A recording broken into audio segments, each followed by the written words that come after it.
Halo semuanya, kembali lagi sama gue Abi Kuntadi di sini. Di video kali ini gue menjelaskan mengenai suspensi belakang. Nah, kalau minggu lalu gue ngebahas yang mengenai preload suspensi depan, kali ini gue menjelaskan suspensi belakang yang memiliki preload dan juga rebound. Nah, kenapa sih suspensi belakang ini memiliki dua fungsi, sedangkan yang depan hanya memiliki satu fungsi settingan? Tonton terus videonya, jangan lupa like, share, dan subscribe. Mari kita lanjutkan videonya. Let's go.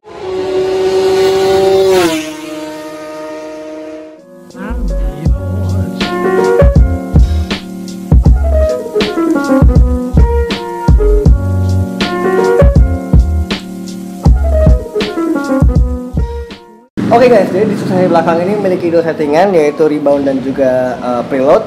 Nah, kenapa sih suspensi belakang ini memiliki dua settingan sedangkan yang depan memiliki satu settingan?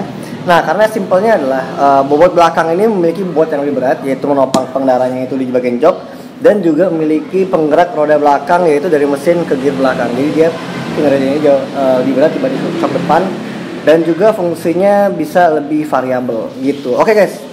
Sekarang gue mulai dari bagian preloadnya dulu. Nah, jadi di motor ini memiliki sekitar 8 settingan preload gitu. Ada 8 settingan preload untuk preloadnya, dan ada sekitar 20-an something untuk si reboundnya itu sendiri. Nah, kenapa sih kok banyak banget reboundnya?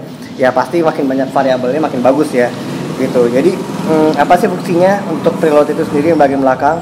Sebenarnya preloadnya sama, dia gunanya untuk memastikan berapa sih bobot si pengendaranya itu. Jadi dia makin dikencengin, makin tinggi angkanya juga makin bobotnya makin berat juga untuk si pengendaranya itu. Makin keras juga si pernya. Nah jadi kalau misalkan berat gue cuma 56 kilo, gue sekarang pakai settingan di nomor 2 gitu. Kali nomor 1 tuh ringan banget. Nah gue pakai nomor 2 tuh cukup. Tapi kalau untuk di sirkuit, biasanya gue naikin satu lagi ke bagian nomor 3. Nah kenapa sih perbedaannya, kenapa gue pakai settingan yang lebih keras di sirkuit? Karena kalau untuk di sirkuit itu di jalannya lebih rata, nggak perlu banyak ada lubang-lubang yang dimana suspensinya perlu grip yang cukup tinggi, yaitu suspensinya pakai yang lebih kerasan dikit. Jadinya gue pakai settingan nomor 3 karena kalau misalnya jalan lebih rata kan, nggak perlu banyak bumpy atau lubang-lubang yang dimana gue nggak perlu redaman-redaman seperti itu. Nah kalau untuk shocknya itu rebound. Nah di rebound settingannya banyak banget sebenarnya. Nah perbedaannya di rebound itu adalah, nanti gue akan kasih tahu contoh videonya, dimana saat gue pakai rebound itu ke empukan dan dimana gue pakai rebound kekerasan. Kayaknya nggak ada deh kekerasannya, tapi pas ke empukannya itu ada. Jadi suspensi motornya itu dia bermain mengayun saat kecepatan gue lagi keluar tikungan gitu.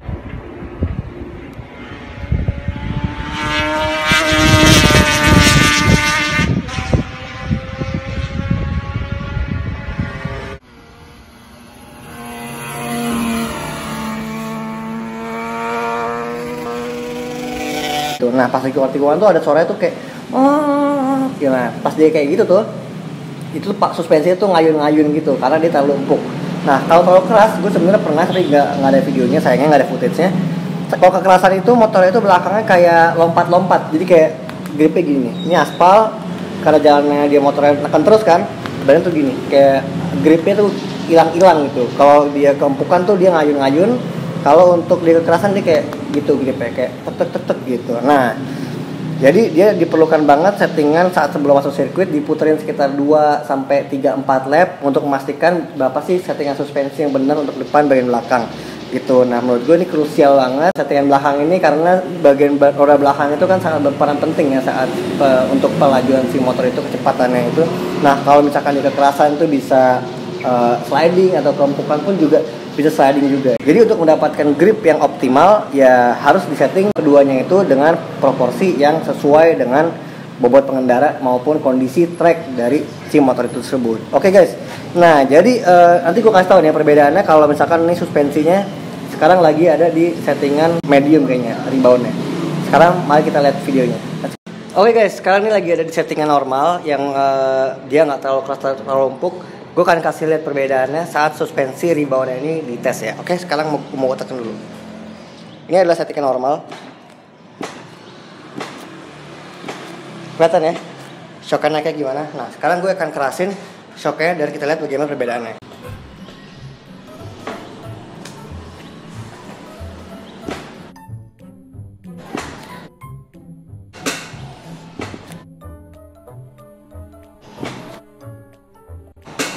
Nah, ini ada di bagian settingan yang cukup keras, tapi dia suspensi itu naik lambat. Nah, kenapa kita memerlukan suspensi yang naik lambat? Gue akan jelasin di bagian setelah ini. Let's go. Oke guys, nah jadi kalian udah lihat ya tadi bagaimana perbedaannya suspensi saat settingan empuk dan bagaimana saat suspensi reboundnya dikerasin. Nah, jadi apa sih dampaknya? Oke, jadi akan gue jelasin lagi. Kalau suspensi itu kekerasan di saat di tikungan dia akan mantul-mantul dan maupun pas keluar tikungan tuh motornya seperti kayak nggak ada grip yang dimana motornya itu suspensi kekerasan lompat-lompat jadinya ya, jadi kayak tek tek tek tek gitu. Nah kalau keempukan itu motor kalian akan terus ambles saat lagi masuk tikungan atau maupun keluar tikungan yang dimana di situ juga akan lost grip gitu. Nah maka dari itu penyetingan rebound bagian belakang ini menurut gue penting banget bagi pemula seperti gue gitu. Karena kalau suspensi yang lebih advance kan macam-macam lagi tuh settingannya, ada kompresi dan macam-macamnya. Nah kalau ini menurut gue untuk pemula cukup banget nyeting bagian rebound ini. Dampaknya juga berdampak banget gitu buat saat gue berkendara naik motor. Oke guys, jadi gue rasa itu aja yang mau gue jelasin kalian. Semoga video ini bermanfaat bagi kalian yang pengen untuk nyeting suspensi belakang, bagi yang udah ada settingan rebound dan preloadnya. Terima kasih banyak yang udah nonton. Semoga video ini bisa manfaat untuk kalian. Sampai ketemu di video selanjutnya. Thank you.